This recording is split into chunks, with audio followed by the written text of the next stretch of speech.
I generally do my best to fully avoid mods that add additional items and or characters in simple fear that they will be far too good. But every now and then, you stumble upon a set that not only doesn't overshadow the base experience, but adds items so unique that you just can't help but give them a whirl. And that is exactly what we are here for today, ladies and germs. So allow me to present you Default's Item Pack by Dami Sleeney. Let's discuss. The mod itself adds 16 new and unique items that range from a simple wooden bat to armor that is fit for the noblest of knights. And by golly, the designs and sprites of some of these are just top notch, so well done there. But before we get to the top, let's start at the bottom. The very bottom, that is, as the wooden mace is available right off the bat with no science machine required,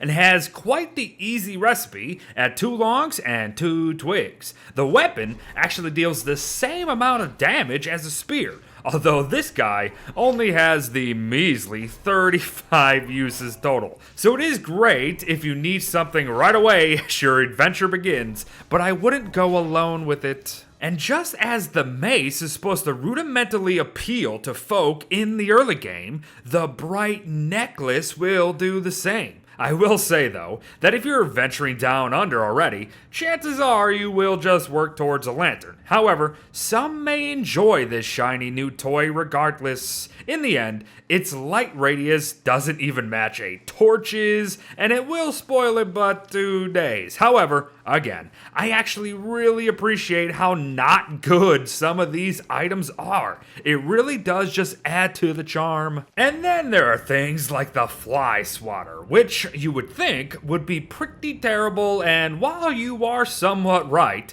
it's because you might be using it wrong. Oh, and now we're in the science machine needed territory, mind you. The Flyswatter, though, deals 15 total damage to most anything. Well, most anything that isn't a flying insect. To bees, mosquitoes, and even glamour, the swatter deals 100 smackaroos each swat. Lovely good fun and very fitting. And yes, it does translate to Bee Queen herself. And yes, it is as stupidly fun as it sounds. So enjoy. I did promise unique items, and here we are with the first of many. The Mosquito Suit. Not only is it one of 2 crafts that require these swamp-living blood suckers, the armor initiates a very unique mechanic when damaged. So, watch my stats as I get hit. When it happens, the armor will begin to degrade by 1% every 2 seconds,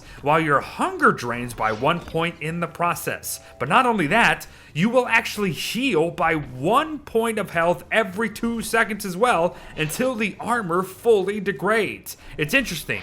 Very interesting. But while we are on the topic of armor, let us discuss the Spikey Helm, a piece of armor that requires birch nuts, believe it or not, and I can really appreciate that. The Spikey helmet itself, though, not only looks great atop our noggins, it will damage our attackers for 6 health each time they hit us. But careful though, the durability and actual protection offered of these things are poor, so they really aren't meant for some bigger bounce at the end of the day, but can still be quite fun. Now, moving on to the frying pan, and you would think, once again, these would be total joke items that cost a lot, but did very little. And you know, you are half right at least. The frying pan is 100% a joke item, as it makes an intentionally loud and very annoying noise when you hit something. However, the bloody thing deals 42.5 damage a hit and has a whopping 320 total uses.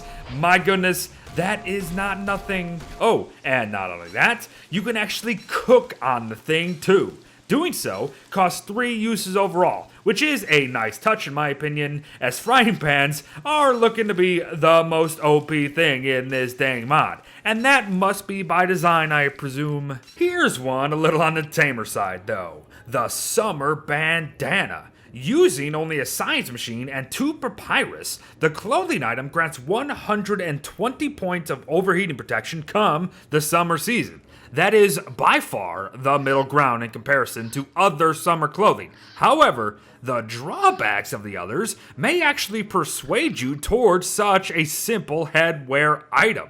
You don't have to get wet while wearing an ice cube or pumpkin hat, and you won't lose inventory space like you would with summer frests and the like. It's not bad, and just there as an option. And that is what I can dig. I can also dig the Cactus Bat, as it turned out to do exactly what I wanted it to. Hurt things while it hurt you too. Oh, and I can always show love to crafts that use bee stingers as well, so there's that. The bat, though, deals 68 damage, which may sound a bit too good, but considering how it spoils in 4 days, and how said spoilage impacts its overall damage, similar to a hand bat, mind you, I say it's fair game. Oh, and it will hurt you for 2 health each hit regardless, so balance galore. Just how items should be. Alchemy engine time, and now things get powerful, right? Well, sort of, but even something as hefty as the Knight's Helmet has a proper place in this game, especially considering the steel wool needed to make it. The armor boasts 1,000 durability at 90% protection, which initially sounds egregious, yes, but the tin armor in Hamlet has even more durability with very similar protection, and even some Don't Starve Together armor is still better. So, the helmet not only looks great, but fits in great too. And that is just a lovely testament to this mod as a whole. However, there is always a weak link, and if this mod has one, it would be the Baron suit here. It's an expensive bugger for one thing, and all it does is grant a positive sanity aura of 6 per minute. Nothing spectacular, it takes up your inventory space and can be easily beaten elsewise. But hey, it's a thing. Know what else is a thing? The golden helmet. And it's a pretty darn spectacular thing to boot. It won't, however, win any prizes for its protection and or durability, as they sit at 70% and 450 respectively. However, wearing the Roman-like attire grants a plus 0.25 damage multiplier to all damage dealt. Take, for example, using a normal spear like I am here. Typically, we'd see 34 damage a poke, but the helmet will up that to 42.5 per hit. Lovely for characters such as Wendy and or Wes, and incredible for Wolfgangs or Wigfrids. Cool stuff. This next one isn't as cool as it is sharp, but even still, the sharp sword ain't the bee's knees either, even considering the need for a red gem for it. For you see, the weapon only deals 51 damage, which isn't even up to Hambat levels, and only has 110 uses, which is lower than some weapons out there. This again is just one of those additions that isn't overwhelming, and I honestly think the mod is better for it. So, have fun slicing and dicing. But now, magic crafts. And if there was an item in this mod that did need a tweak, it would be the cracked skull here. Not because it sucks, because it's too damn good, especially with that super simple recipe to boot. The cracked skull is, first of all, a great fashion statement. However, the headwear itself grants a 1.6% movement speed bonus, and it is very significant. Toss on a walking cane, and you'll have the zoomies for days. Add a magluminescence, and go speed racer go. The cracked skull does the grade very quickly. But again, that recipe is not going to stop you from making tons of them. Now, to wrap up on some real unique stuff, like the Dark Axe. Requiring a shadow manipulator, as well as an axe and nightmare fuel, the Dark Axe not only chops trees 2.5 times faster than normal, we have a 10% chance at getting a living log to drop from normal trees as well. Durability and sanity will drop quickly while you wield this,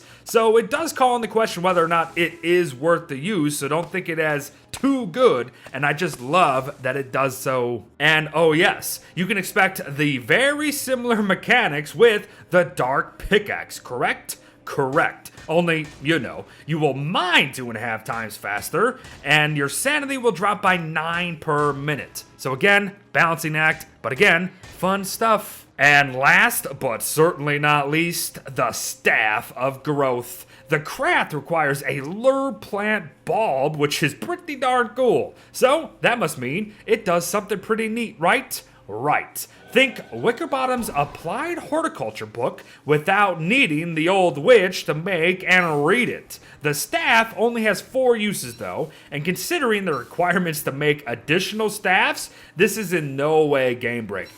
I would have to say that Wickerbottoms themselves are way better off anyways, and that's a good thing. For the mod, that is. Because again, folks, nothing seen here today is overbearing or even outrageously powerful, and that is exactly the type of stuff that I like. So thanks again, Dami Slayin, for your work and balance. Very, very well done. So thanks for watching, everyone. Well wishes to all, and I'll see you next time.